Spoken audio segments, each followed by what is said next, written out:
Então, pessoal, sejam todos bem-vindos a mais uma aula. Na aula de hoje, pessoal, a gente começa a falar do nosso capítulo 3, que é o capítulo que trata da calorimetria, né?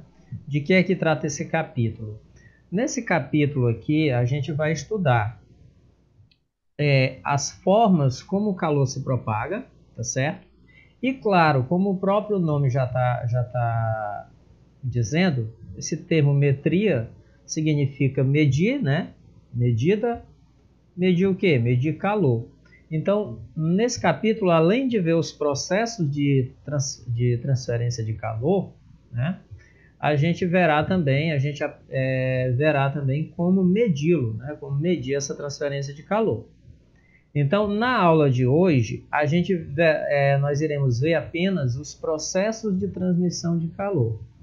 Na aula da semana que vem, nós iremos ver a parte dos cálculos, como é que a gente consegue calcular o calor, ok? A quantidade de calor que se transfere de um corpo para o outro.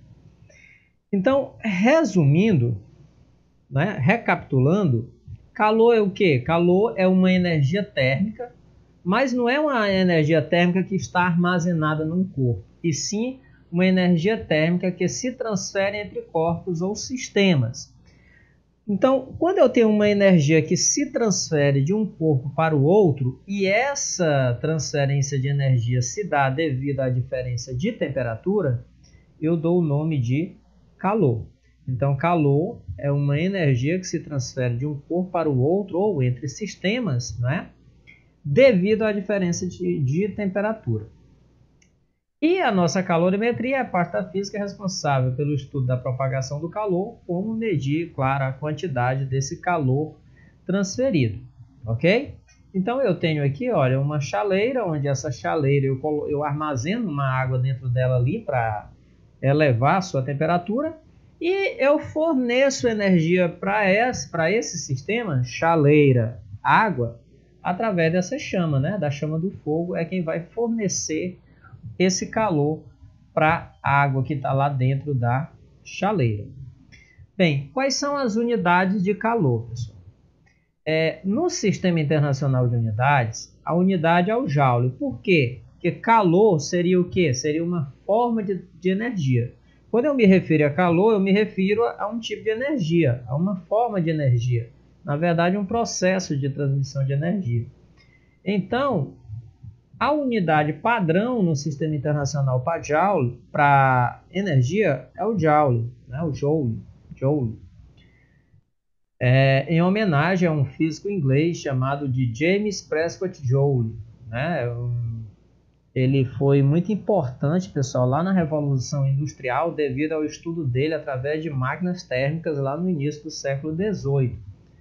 Quando vocês vão estudar a história, que vocês vão estudar a Revolução Industrial, talvez vocês ouçam falar nele, James Prescott Joule, que é o quê? Ele é um dos responsáveis pelo aumento da eficiência das máquinas térmicas. Só que no nosso dia a dia, pessoal, além dessa unidade Joule, no nosso dia a dia a gente costuma ver essa unidade aqui, caloria, tá certo? Principalmente nos alimentos. Então, quando você vai olhar o valor nutritivo dos alimentos, né, o valor, uma tabela energética que geralmente existe nas embalagens, na parte de trás do alimento, você verá lá uma tabela com uma unidade não caloria, mas sim quilocaloria. Por que quilocaloria? Porque como a quantidade de energia contida nos alimentos é muito grande, né? Quando eu comparo com a caloria, porque a caloria é uma unidade pequena, então lá eles usam um múltiplo, que é a quilocaloria, ou seja, 1 quilocaloria equivale a 1000 calorias, tá certo? 1 quilocalorias equivale a 1000 calorias. Então, geralmente, vocês veem isso aqui, ó, quilocaloria. E aí, geralmente, ela aparece assim, ó, cal, ok? K de quilo, cal de caloria, ok? Bem, mas o que é que significa essa caloria, pessoal? No livro de vocês, tá certo? Traz lá na parte que fala de caloria, mostra como o Joule ele consegue calcular, né, a quantidade de energia contida, né, a quantidade de energia em Joule suficiente, que é igual a 1 caloria. 1 caloria, pessoal, ele tem um valor aproximado de 4,186 joules. 1 caloria é igual a 4,186 joules. E o que é que eu considero essa 1 caloria? 1 caloria é a quantidade de calor que 1 grama de água precisa trocar para ter a sua temperatura variada em 1 grau Celsius. Ou seja, se ele absorver, se 1 grama de água absorver 1 caloria, a temperatura dela aumenta em 1 grau Celsius. Se 1 grama de água perder 1 caloria, ela vai diminuir 1 grau Celsius na sua temperatura. Ok?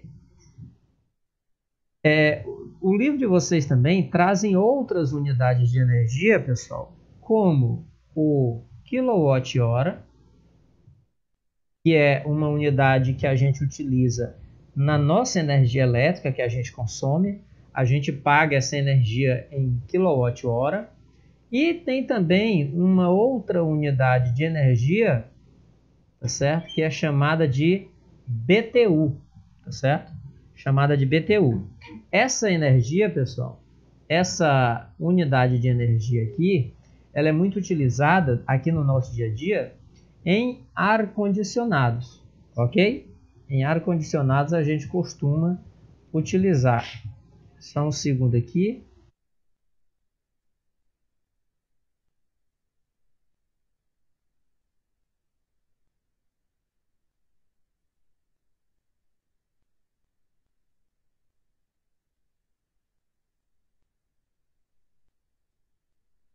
Então, pessoal, voltando aqui. Então, essa unidade aqui, BTU, ela é muito utilizada em ar-condicionados, tá certo? Por exemplo, eu vou comprar um ar-condicionado de 12.000 BTUs, tá certo? Então, na verdade, quando eu falo BTUs, lá no ar-condicionado, às vezes, ocorre lá uma pequena confusão, porque eles costumam pensar, por exemplo, o próprio vendedor da loja, ele costuma dizer que essa unidade BTU, ela está referindo-se à potência, mas não é. No caso, o ar-condicionado, ele tem a tabela, né, a ficha técnica do ar-condicionado, ele lhe dá a potência dele em watts, e ele lhe dá também a potência dele em BTU por hora, tá certo? Em BTU por hora, que no caso seria realmente a quantidade de energia, melhor dizendo, a potência, né, ou capacidade do ar-condicionado de refrigerar o ambiente. BTU por hora, tá certo? Bem, vistas as principais unidades, quilocaloria, caloria e joule, a gente vai, pessoal, para as formas de propagação do calor. Então, existem 3 maneiras distintas do calor conseguir, né, dessa energia térmica conseguir se propagar devido à diferença de temperatura. 2 delas ocorrem em meios físicos. Ou seja, elas precisam de um meio material para se propagar. Vou reformular. 2 delas só ocorrem em meios físicos. Ou seja, precisam de um meio material para se propagar. E uma terceira não precisa de meio material para se propagar. Ou seja, se propaga tanto em meios materiais quanto no vácuo. Ok? Então, quais são essas 3 formas de propagação? Condução, convecção e irradiação. Qual é a primeira? Bem, a primeira é a condução. O fenômeno da condução, pessoal, ele vai ser principalmente observado nos meios sólidos. Então, quando eu estou trabalhando com um sólido, quando eu estou trabalhando com um sólido, o calor ele vai se propagar em maior proporção por meio da condução. Como assim, professor? Como é que ocorre essa propagação? Imagine que eu tenho aqui, pessoal, uma barra de um metal qualquer. Ok? Então eu tenho aqui essa barra de metal e eu coloco uma chama numa das extremidades do metal. Passado ali alguns instantes, se você tocar nessa parte aqui da barra de metal, você vai perceber que a temperatura dela aumentou. Ou seja, ela teve um ganho de calor, né? Ela ganhou calor. Por quê? Porque a energia térmica aumentou. Consequentemente, a temperatura dela também aumentou. As partículas ficam mais agitadas. Como é que isso ocorre? Ocorre da seguinte maneira. Quando eu ponho essa barra em contato com a chama, as moléculas que estão aqui nessa região da barra, elas começam a absorver a energia térmica da chama. Consequentemente, a energia cinética delas aumenta, ou seja, elas começam a vibrar com maior intensidade. Essa vibração faz com que elas se afastem um pouco mais e colidam com as vizinhas. Então, essa colisão com as vizinhas faz com que suas vizinhas aumentem também a sua vibração, colidindo com as outras vizinhas. O que é que isso acontece? Essas colisões, esse aumento da energia cinética, né, esse aumento na vibração, vai se transferindo ao longo de todo o material, tá certo? De forma que, claro, essa região vai estar um pouco mais quente do que essa, se eu considerar aí um curto período de tempo. Ok? Então, essa energia térmica ela se transfere devido às colisões entre as moléculas e devido ao aumento da agitação dessas moléculas. Então, ela se transfere por todo o material. Só que esse processo da condução, como ela ocorre principalmente nos meios sólidos, é claro que eu vou precisar de quê? De um meio material sólido para ele se propagar. Então, se eu tiver uma região em que eu tenha vácuo, o que é o vácuo? Vácuo, para quem ainda não entendeu, esse termo vácuo significa ausência de matéria. Certo? Não necessariamente é obrigada a não ter matéria de jeito nenhum. Mas a quantidade de matéria existente nessa região que a gente chama de vácuo, e às vezes a gente chama também de ar rarefeito, essa ausência, melhor dizendo, a quantidade de matéria existente nesse lugar ela é tão pequena que as moléculas, ao vibrarem, elas não se chocam com outras. Por quê? Porque estão muito distantes uma das outras. Então, isso significa dizer que, melhor dizendo, isso a gente costuma chamar de vácuo, tá certo? E nesse caso eu não vou ter propagação de calor por condução. Tudo bem? Então, a condução ocorrerá principalmente nos meios sólidos. Bem, ainda sobre a propagação por condução, eu terei materiais que conseguirão conduzir calor mais facilmente e eu terei materiais que não terão tanta facilidade assim de conduzir calor. Então, aqui a gente vai ter uma classificação com relação à capacidade dos materiais de conduzir ou não calor. Então, eu tenho os condutores térmicos e eu tenho os isolantes térmicos. O que são condutores térmicos? São materiais que possuem facilidade em conduzir o calor. Exemplos de condutores térmicos são os metais em geral. Então, os principais condutores de calor que a gente tem são os metais. Você pode perceber que as panelas, geralmente, elas são de metais. Por que elas são de metais? Porque elas vão conseguir conduzir uma maior quantidade de calor da chama para o alimento lá em cima. Ok? Então, os metais, geralmente, eles são os melhores condutores. E os isolantes térmicos? Na verdade, pessoal, a gente não tem um isolante térmico perfeito. Então, na verdade, ao invés de isolantes térmicos, a gente tem maus condutores de calor. Esses maus condutores são aqueles materiais que não possuem a mesma facilidade dos metais em conduzir calor. Então, materiais como, por exemplo, gelo, água, né? Essa água aqui, claro, líquida, né? Porque o gelo é água sólida. Madeira, papel, vidro, borracha, né? Os plásticos em geral. Então, eles são maus condutores de calor. O que é que isso significa? Se eu aquecer um material desse aí, o que é que acontece quando eu pego, por exemplo, o que é que acontece quando eu pego uma colher que tem o cabo de plástico e eu aproximo ela da chama, aquele cabo, né? Aquele cabo, geralmente, ele vai derreter a parte que entrar em contato, né, com a chama. Por quê? Porque quando eu começo a fornecer energia para uma determinada região do plástico, aquele calor que está sendo absorvido pelaquela região, ela não consegue se propagar ao longo de todo o cabo. Então eu vou ter uma concentração de energia térmica maior naquela região.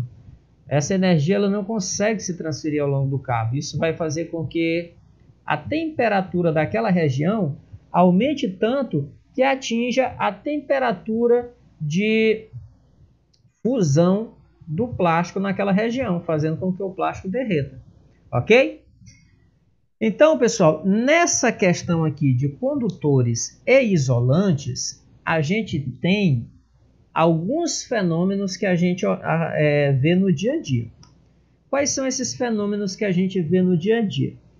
Por exemplo, digamos que tu pegue uma garrafa de plástico, põe ela na geladeira.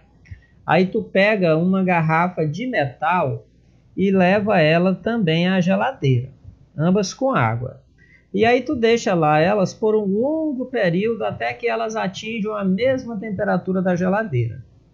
Quando você vai buscar essas duas garrafas, uma de plástico e outra de metal, quando você toca as duas garrafas, você vai ter uma leve sensação de que a garrafa de metal ela está mais fria. Mesmo as garrafas estando lá por um longo período, a gente tem a sensação de que a garrafa de metal está mais fria do que a garrafa de plástico. Por que que isso acontece? Isso acontece porque a garrafa de metal, por o metal ser um bom condutor, né, a temperatura da nossa mão está uma temperatura maior do que a das duas garrafas. Na verdade, como eu disse que as garrafas elas ficaram lá por um longo período e que elas entraram em equilíbrio térmico com a geladeira, isso significa dizer que elas estão na mesma temperatura da parte interna da geladeira. Estão na mesma temperatura da parte interna da geladeira. Então, se eu colocar um termômetro nas duas garrafas, uma em cada, e medir a temperatura delas, elas vão ter a mesma temperatura. Só que quando eu toco nessas garrafas, as minhas mãos elas possuem uma temperatura mais alta do que a das garrafas. Isso vai fazer o quê? Isso vai fazer com que a minha mão perca calor para as garrafas. Então as garrafas conseguem absorver calor das minhas mãos. Só que, como a garrafa de metal é melhor condutora do que a garrafa de plástico, o que é que vai acontecer? Essa garrafa de metal ela absorve calor mais rapidamente da minha mão do que a garrafa de plástico. Isso vai fazer com que eu perca calor mais rapidamente para o metal. E o que é a nossa sensação de frio?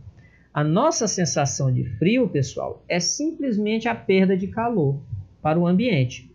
Então, como a minha mão vai perder calor mais rapidamente para a garrafa, eu vou ter a sensação, para a garrafa de metal, então eu vou ter a sensação, falsa sensação, né, de que a garrafa de metal está mais fria do que a de plástico. Mas, na verdade, não está. Outra coisa que o Enem cobra muito sobre isso aqui, pessoal, é com relação à questão de roupas, cobertores, é a questão dos isolantes térmicos dificultarem a perda de calor para o ambiente. Então, por exemplo, questões do Enem costumam dizer o seguinte: em dias frios a gente costuma utilizar roupas grossas. Aí qual é o motivo? Aí geralmente as questões do Enem colocam assim: é porque as roupas grossas aquecem mais. Ou então é porque as roupas grossas produzem calor. Ou então é porque as roupas grossas impedem que o frio adentre o seu corpo. Essas coisas assim. Não. É porque as roupas grossas, né, os isolantes térmicos, eles dificultam a troca de calor. Ok? Eles dificultam a troca de calor. Então, toda questão que envolve essa questão de roupa grossa, né? De, por exemplo, por que a casa do iglu é de gelo? Né? Por que a casa do iglu? Por que o iglu, que é a casa do esquimó, ela é de gelo? Porque o gelo é um mau condutor. Então, mesmo a casa do esquimó aqui sendo de gelo, a parte interior do iglu vai possuir uma temperatura, né? Vai estar uma temperatura maior do que aqui fora. Por quê? Porque o gelo ele impede a troca de calor entre a parte de dentro do iglu e a parte de fora. Não é que impede, mas é que dificulta, ok? Dificulta. Tudo bem, pessoal? Qualquer dúvida, vocês abram o microfone, não me deixem aqui conversando só, não. Bem, o segundo processo, pessoal, ele vai ocorrer principalmente nos fluidos. O que são esses fluidos? Líquidos e gases, principalmente. Claro que a gente tem o plasma, mas para nós aqui a gente vai ficar com líquidos e gases. Ok? O que é esse processo de convecção?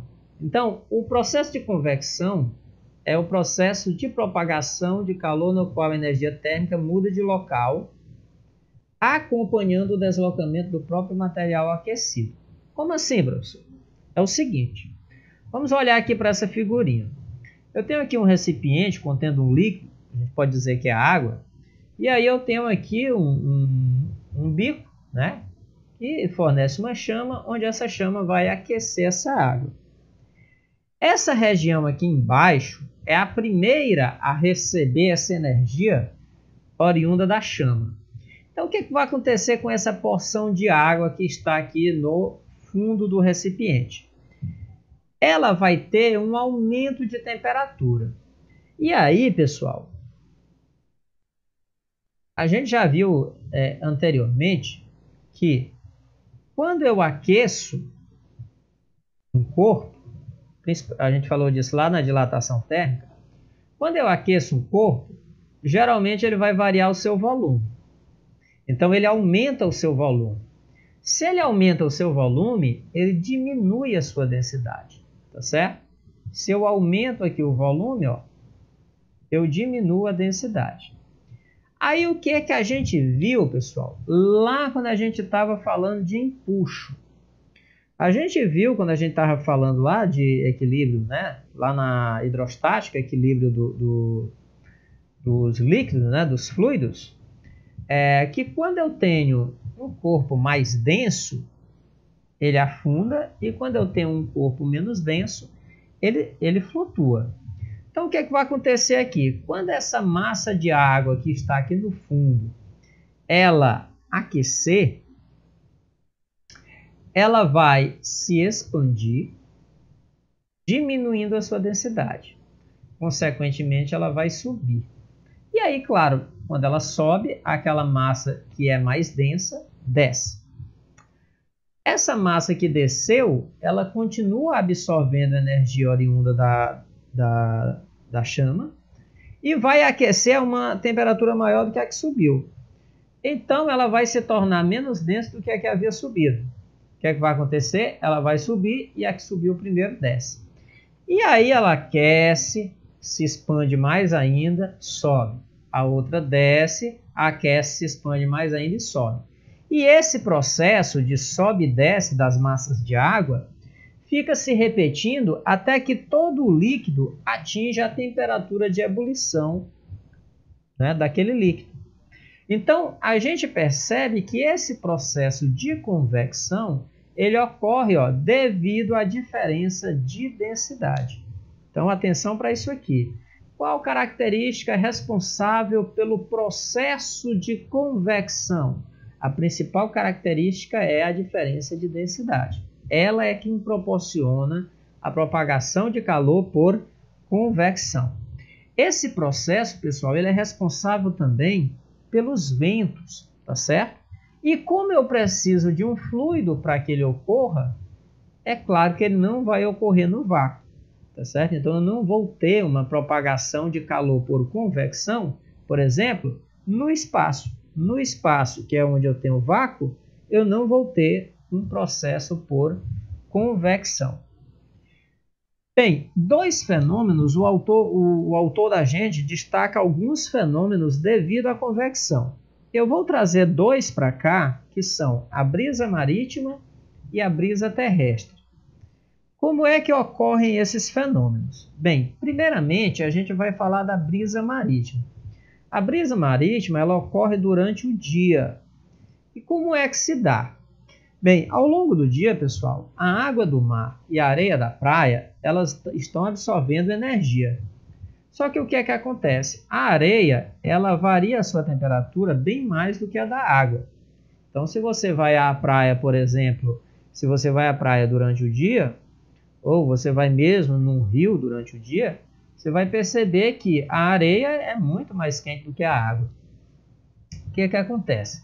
Essa areia, ela irradia a energia e aí ela aquece o ar que está sobre ela, tá certo? Esse ar quente, ele sobe. Por quê? Porque ele é menos denso do que o restante do ar. E aí o ar que está sobre o mar, aquela massa de ar frio que está sobre o mar, ela vem do mar para o continente. Como essa brisa vem do mar, a gente costuma chamar ela de brisa marítima. Mas aí o que é que acontece à noite? Se você for à praia à noite, ou se você for a um rio à noite, você vai perceber, pessoal, que a areia é bem mais fria do que a água. Por quê? Assim como a areia aquece mais do que a água durante o dia, à noite ela também resfria bem mais, né? Ela tem uma temperatura, ela atinge uma temperatura bem mais baixa do que a da água. Então o que é que vai acontecer? Como a água está a uma temperatura mais alta do que a da areia, o ar que está sobre a água, ele aquece mais. Como ele aquece, ele se torna menos denso, ele sobe. E aí aquela massa de ar frio que se encontra sobre o continente, ele vai para o oceano. Daí o motivo da gente chamar de brisa terrestre, porque é uma brisa que sai da Terra, né? Sai do continente e adentra o oceano.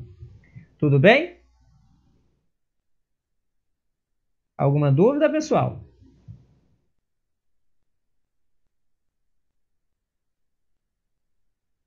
Posso seguir? Ok, então vamos lá. Bem, terceiro e último processo, pessoal. O terceiro processo é o processo em que eu não vou precisar de um meio material. Porque até agora vocês viram que no processo, tanto no processo de convecção quanto no processo de condução, eu preciso de um meio material. Então aí vocês devem estar imaginando o seguinte. Ora, se nesses dois processos eu preciso de um meio material, o professor já falou que no espaço eu não tenho matéria suficiente para ocorrer propagação de energia dessas formas. Então, como é que a energia emitida pelo Sol chega à Terra? Bem, aí a gente chega ao terceiro e último processo, que é o processo da irradiação térmica ou simplesmente radiação térmica. Bem, o processo de radiação, pessoal, é o processo de propagação de energia na forma de ondas eletromagnéticas. Então, a gente tem vários tipos de radiação. Por exemplo, se você está utilizando aí o seu Wi-Fi, né? O Wi-Fi está emitindo um tipo de radiação que está lá na frequência das micro-ondas, né? Então, o seu celular se comunica com o Wi-Fi da sua casa através das micro-ondas. Seu celular se comunica com a torre da operadora também através das micro-ondas quando você vai fazer uma ligação ou receber uma ligação de alguém, ok? No nosso caso aqui, o processo de radiação térmica, ele ocorre principalmente, presta atenção, o processo de radiação térmica, ele ocorre principalmente através de ondas infravermelho. Tá certo? Ondas infravermelho. São ondas que estão ali abaixo da frequência do vermelho. A gente vai falar isso aí mais futuramente, quando a gente for falar de ótica e também, claro, de ondas. Então, a principal forma de onda de calor, que a gente chama, né, são as ondas infravermelho. Então, por exemplo, nós seres humanos, os animais, como por exemplo o cachorro, o gato, a gente emite calor, a gente emite ondas de calor, a gente emite eu coloquei foi infravermelho, ó. Infravermelho, pessoal. Infravermelho. Então, a gente emite ondas no infravermelho. Aí você deve até fazer uma outra pergunta. Não sei se vocês já viram, mas a câmera do celular, pessoal, ela consegue captar a luz infravermelha emitida pelo controle remoto. Só que se eu aponto a câmera do celular para mim, ela não vai conseguir captar o infravermelho emitido por mim, né? Por que ela não consegue e consegue captar lá do controle remoto? É porque o infravermelho do controle remoto é bem próximo da frequência do vermelho. Isso aqui a gente vai falar com maior cuidado lá em ondas, tá certo? Então, quando a gente aponta a câmera do celular ainda consegue captar a luz infravermelha do controle remoto. Por quê? Porque a frequência dela é muito próxima da frequência da cor vermelha. Já o nosso infravermelho, emitido por nós, está bem distante, né? Tudo bem, Keilane, sem problema, viu? Se ela for rápida, aí você retorna, viu? Então, pessoal,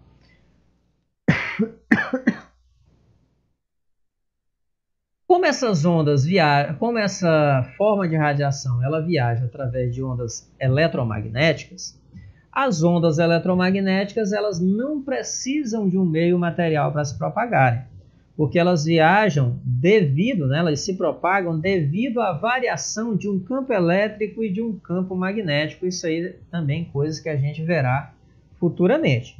Então, o que você precisa entender é que quando eu vou irradiar calor, eu não preciso de um meio material para se propagar, ok? Bem, então, como eu já havia falado, esse processo ele ocorre no vácuo, ou seja, ele não precisa de um meio para que a energia possa se propagar. Professor, mas eu só irradio calor no vácuo? Não,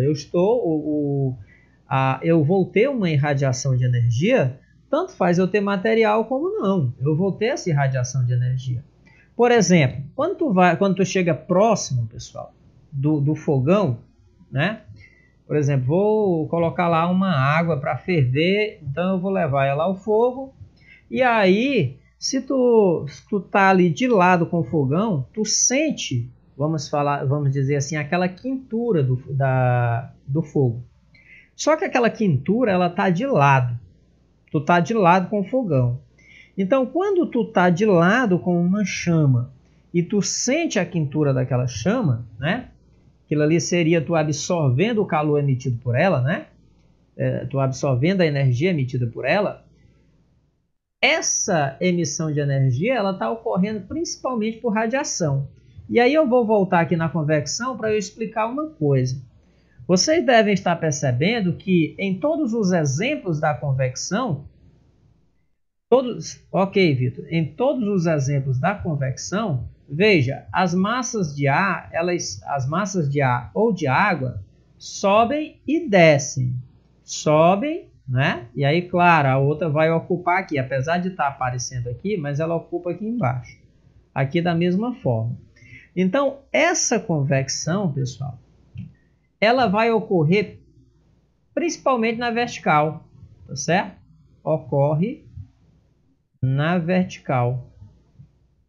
Então, quando eu tenho alguém próximo de uma lareira, por exemplo, né, próximo de uma lareira, próximo de uma chama qualquer, e eu sinto aquela quentura de lado, então isso significa dizer que aquela energia que está chegando a mim, ela está chegando através do processo da irradiação térmica, tá certo? Principalmente das ondas infravermelho. Lembrando que o Sol, pessoal, ele não emite apenas ondas infravermelho, não. Ele emite ondas ultravioleta, ele emite luz visível, ele emite infravermelho, e todas essas ondas, elas contêm energia. Todas essas ondas contêm energia. Só que as ondas que nós emitimos, energia térmica, é o infravermelho. Ok? Bem, devido ao fenômeno da irradiação, pessoal, a gente chega no funcionamento de uma estufa. Por que o funcionamento de uma estufa? Porque através do funcionamento de uma estufa, a gente entende um pouquinho do nosso efeito estufa, tá certo? A gente entende um pouquinho aí do nosso efeito estufa. Para que serve uma estufa? Né? Para começar, o que é uma estufa? Estufa é uma casa que geralmente ela é de vidro, tá certo? As paredes dela serão todas de vidro, tá certo? E por que do vidro? Né? Qual o porquê do vidro? Esse vidro, pessoal, ele vai ter uma função específica. É o seguinte, para que eu uso a estufa? Eu uso a estufa principalmente em regiões geladas, para que eu consiga ter uma temperatura dentro da estufa agradável, uma temperatura maior do que aqui fora. E como é que essa temperatura dentro da estufa fica maior do que fora? Simples. Como eu já falei, o Sol ele emite ondas e essas ondas elas adentram a estufa, tá certo? Então, as ondas emitidas pelo Sol elas adentram a estufa. As plantas e tudo que está dentro da estufa absorvem essa energia emitida pela estufa, emitida pelo Sol, e depois vão emitir de volta essa radiação. Então, parte da energia vai ser emitida de volta. Só que essa energia, quando ela vai ser emitida de volta, ela vai ser emitida em forma de infravermelho. E aí o que é que acontece? O vidro ele não deixa, não é que ele não deixa, mas vamos dizer assim que o vidro ele causa dificuldade à passagem da onda infravermelho, tá certo? Então, quando a onda infravermelho toca o vidro, ela é refletida, ficando retida dentro da estufa. Então, eu vou ter parte dessa energia sendo aprisionada dentro da estufa, fazendo com que a temperatura dentro da estufa fique maior do que a temperatura lá fora. Então, com a Terra, pessoal, ocorre a mesma coisa. Tá certo? Com a Terra ocorre a mesma coisa. Imagine que eu tenho aqui a Terra, ó. Imagine que isso aqui seja a Terra. Deixa eu fazer aqui isso. A África lá com a Europazinha, blá blá blá. Então imagine que isso aí seja a Terra. Eu vou ter lá o solzão escaldante, lá longe, né? E esse sol irradiando. Então esse sol ele vai emitir ondas aqui para a Terra. Só que a Terra ela possui uma camada que envolve ela,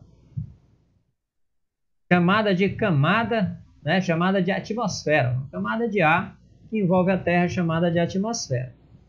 Essa atmosfera, pessoal, quando chegam aqui as ondas emitidas pelo Sol, parte dessas ondas são refletidas. Parte das ondas são refletidas e parte adentra, né, incidindo sobre a superfície da Terra. Então, parte é refletida e parte atinge a superfície da Terra. A superfície da Terra, por sua vez, ela emite essa energia, né, em forma de onda infravermelha. Então, eu vou ter aqui energia sendo emitida. Só que aí nós temos uma camada chamada, né, uma camada na atmosfera chamada de camada de ozônio, popular camada de ozônio que a gente ouve muito. Essa camada, ela dificulta a saída dos raios infravermelhos. Então, uma grande parte desses raios infravermelhos ficam retidos na Terra. E, claro, uma outra parte consegue sair.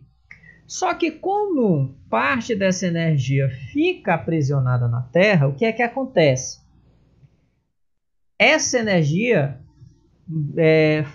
fornece um controle na variação da nossa temperatura ao longo do dia. Então, a gente não tem grandes variações de temperatura ao longo do dia, favorecendo o quê? Que exista a existência na Terra, tá certo? Então, parte da energia que fica retida na Terra, devido à camada de ozônio, favorece para que a Terra não sofra uma variação de temperatura muito grande. Porque se eu não tivesse essa atmosfera, pessoal, aqui na Terra, o que era que ia acontecer? Toda energia que chegasse, ela iria atingir a superfície da Terra. Então, a gente teria uma incidência de energia muito grande durante o dia. Então, nós atingiríamos temperaturas altíssimas, acima dos 100 graus. Só que quando fosse à noite, né, nessa região aqui sendo à noite, como eu não tenho uma camada para reter energia, o que iria acontecer? Toda a energia infravermelha seria emitida para o espaço. E aí o que iria acontecer? Eu teria temperaturas baixíssimas durante a noite. Então eu teria temperaturas altíssimas durante o dia e eu teria temperaturas altíssimas durante a noite. Perdão, altíssimas durante o dia, baixíssimas durante a noite. Isso aí, pessoal, dificultaria demais a existência de vida, porque eu teria uma variação de temperatura de mais de 100 graus durante o dia. Então, dificilmente a gente teria um organismo que conseguisse se adaptar a uma variação de temperatura tão grande. E aí você entra no tal do aquecimento global.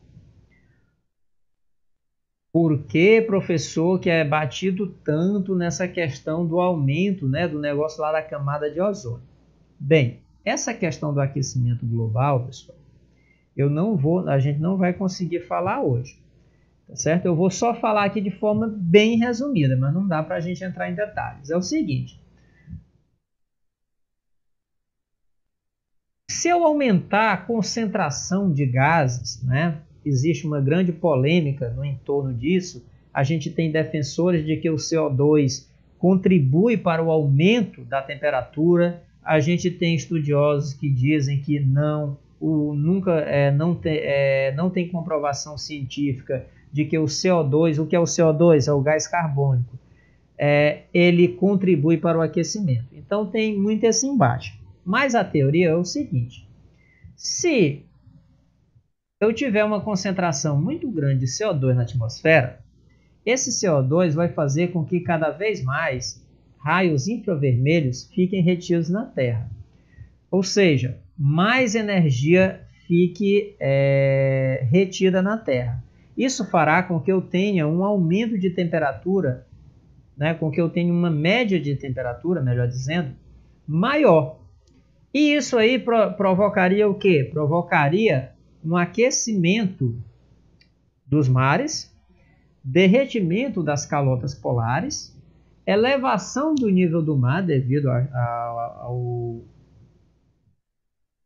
aumento do nível do mar devido ao derretimento das calotas polares, e também, pessoal, devido ao aumento na temperatura média dos oceanos, eu poderia ter algumas espécies correndo risco de extinção devido a essa elevação da água.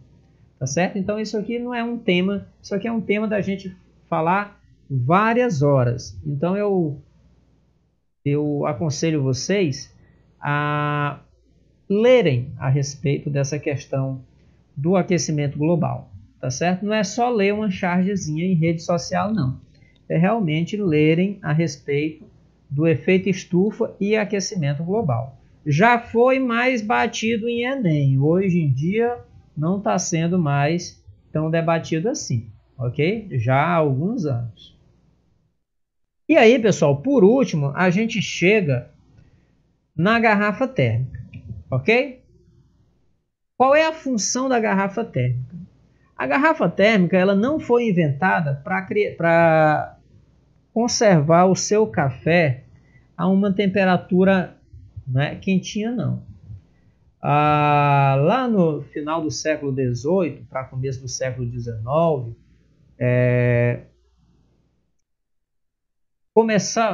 começaram-se pesquisas, né, principalmente na área da química, e aí precisava-se conservar,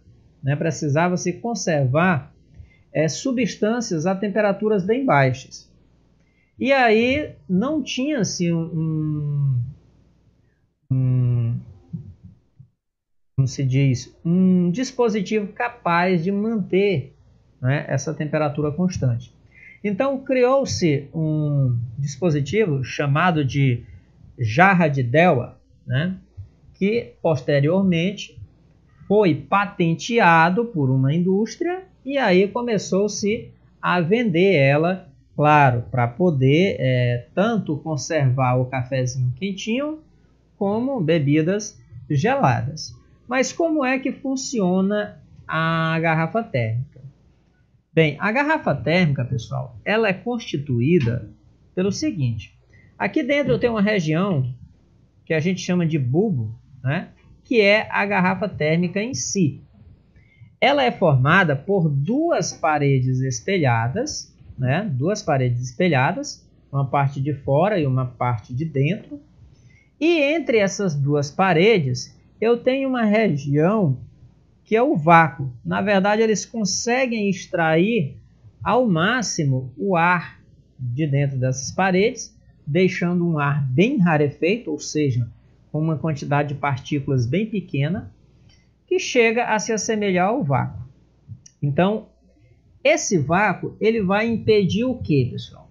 Esse vácuo ele impede que o café, ao aquecer a primeira parede, passe para a segunda parede, né, por condução. Vamos dizer que aqui dentro eu tenho um café quente. Então o café ele aquece a primeira parede por condução, mas ele não consegue aquecer a parede de fora por condução. Ele não consegue perder calor por condução. Por quê? Porque eu tenho o vácuo.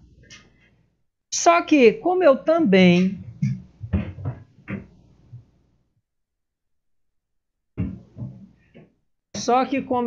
não tenho o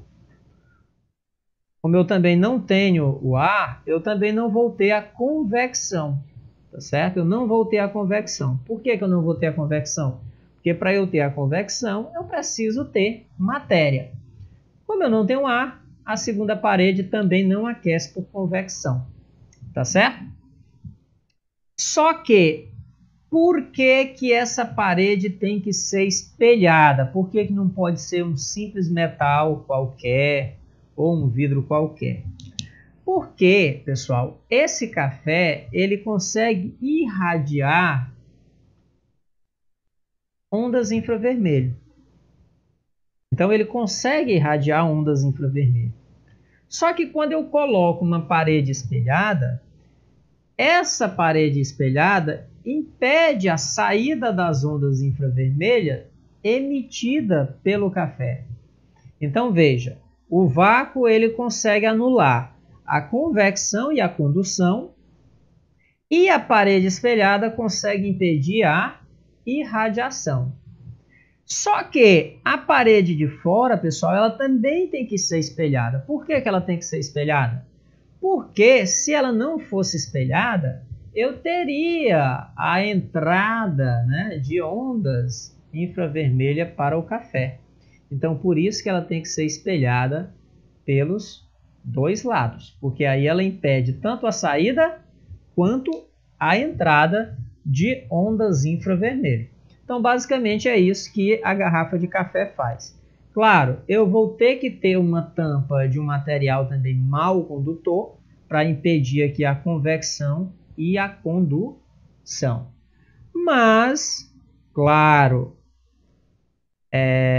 a garrafa ela não é um isolante, né? Ela não é um isolante perfeito. É o que mais chega perto de um isolante perfeito. Mas a gente sabe que a garrafa de café ela não vai conseguir manter por um longo período, por exemplo, de 5, 6 horas o seu café quentinho. Quando você consegue uma garrafa que consegue manter 3 horas, já é de bom tamanho. Ok, pessoal? Vamos para o exercício? Então vamos lá.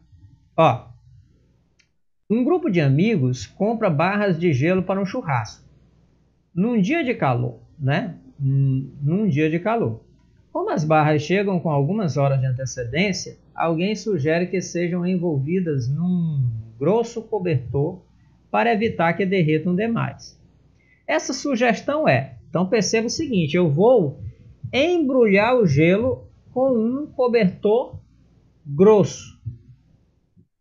Vocês acham que um cobertor grosso iria minimizar o derretimento do gelo? Vamos lá, botem aí, rapidinho. Um cobertor grosso, sim. Carol colocou que sim, mais alguém? Maria Caroline colocou que sim, mais alguém? Sim. Ok, todo mundo está achando que sim, né? Então vamos lá. Qual é a função do cobertor mesmo? Vamos lembrar, ó. O cobertor, ele aquece o gelo? Não. O que o cobertor vai fazer é minimizar a troca de calor. Então, sim, faz sentido, né? Faz sentido. Por quê? Porque ele dificulta a troca de calor do ambiente com o gelo. Então, ele vai diminuir a absorção de calor pelo gelo. Então, a alternativa correta, letra E. Realmente faz sentido. Claro, não vai ser a melhor forma dele diminuir o derretimento do gelo, mas vai minimizar, ok? Certos povos nômades que vivem no deserto, onde as temperaturas durante o dia podem chegar a 50 graus Celsius, usam roupas de lã branca para se protegerem do intenso calor da atmosfera. Então veja aí, olha, lá no deserto, onde as temperaturas chegam a 50 graus Celsius, eles usam roupas de lã branca. Na verdade, não era nem para eu ter colocado essa questão aqui ainda, porque essa cor aqui diz tudo, tá certo? Essa cor diz tudo. Bem, ele quer saber o seguinte, essa atitude pode parecer-nos estranha, pois no Brasil usamos a lã para nos protegermos do frio. O procedimento dos povos do deserto pode, contudo, ser explicado pelo fato de que, bem, vamos entender o seguinte, o tempo lá está a 50 graus Celsius. A temperatura média do corpo Temperatura média do corpo é de 36, 36,5, por aí assim. Temperatura média do nosso corpo. Então, se a gente está exposto ao sol, né, ao tempo quente, pessoal, como essa temperatura aqui é maior do que a do nosso corpo, nós vamos absorver calor, fazendo com que a nossa temperatura aumente. Então, a gente iria ter que suar muito para poder perder calor. A gente teria que suar muito para poder perder energia térmica, né? Perder calor para a água, né? Para o suor, para conseguir diminuir a nossa temperatura. O que é que a lã vai fazer? O que é que a roupa de lã vai fazer? Ela vai diminuir a nossa absorção de calor, tá certo? A lã, ela vai diminuir a nossa absorção de calor. E na próxima aula, quando a gente for falar de radiação, de radiação, lá da radiação de Stephen Boltzmann, dos corpos negros, corpos pretos, a gente vai ver que um corpo branco, ele reflete muita energia, então ele absorve pouca energia. Então, se se fosse uma lã preta, por exemplo, se fosse uma roupa de lã só que preta, não seria muito interessante para o caso lá. Por quê? Porque aquela lã ela ia aquecer muito. Por quê? Porque ela ia absorver mais calor. Então, a gente vai ver na próxima aula que essa cor tem tudo a ver ainda. Então, a gente tem que procurar que a lã ela vai diminuir a absorção, né, de calor pelo nosso corpo. Então, a lã é naturalmente quente. Aqui já está o primeiro erro. Ó. Pelo amor de Deus, naturalmente quente, aí lasca. Essa daí já está lascada. A lã é bom isolante térmico. Beleza. Impedindo que o calor de fora chegue aos corpos das pessoas. E o branco absorve bem a luz em todas as cores. Aí está aqui o erro. Ó. Né? Então, isso aqui está errado. A lã é bom isolante térmico, impedindo que o calor de fora chegue aos corpos. E o branco reflete bem a luz em todas as cores, evitando que a luz do sol as aqueça ainda mais. Essa daqui vai ser a resposta certa. Próxima aula vocês vão entender ainda melhor o motivo dessa lã ser branca. Ok?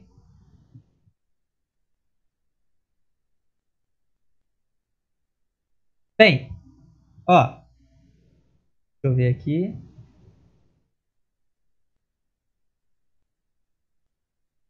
Uma questão clássica sobre calorimetria pode ser facilmente testada e comprovada no nosso cotidiano.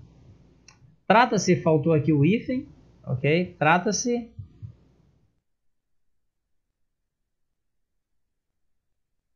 da percepção de temperatura apenas utilizando o tato como medidor. Imagine dois copos com o mesmo volume de água, sendo o primeiro feito de metal, alumínio, e o segundo de vidro. Ao serem colocados na geladeira e deixados por um longo período, os dois atingirão a mesma temperatura. Isso aqui tem tudo a ver. Mesma temperatura. Ao retirarmos os dois ao mesmo tempo com as mãos desprotegidas, teremos a sensação de que um deles estará mais frio. Qual estará mais frio? Explica o motivo dessa percepção. Bem, então eu não estou querendo saber qual está mais frio. A gente sabe que está na mesma temperatura. Eu estou querendo saber qual eu vou ter a sensação de estar mais frio. Então isso aqui, eu já falei para vocês, lá durante a explicação, que seria o de metal. Por quê? Né? Porque a nossa mão, né? Porque a minha mão, no caso aqui a minha mão perderia calor mais rapidamente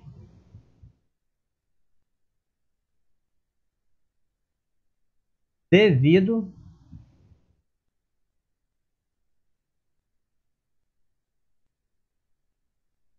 ao metal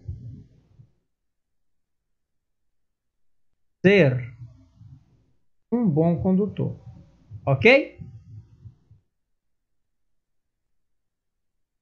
um bom condutor. Tudo bem? Deixa eu ver aqui. Está fechando aqui a nossa hora, pessoal. Essas outras duas questões eu vou responder e vou anexar o PDF lá na plataforma, tá certo? Vou parar a gravação da nossa aula aqui agora para que eu possa colocar a lista de frequência.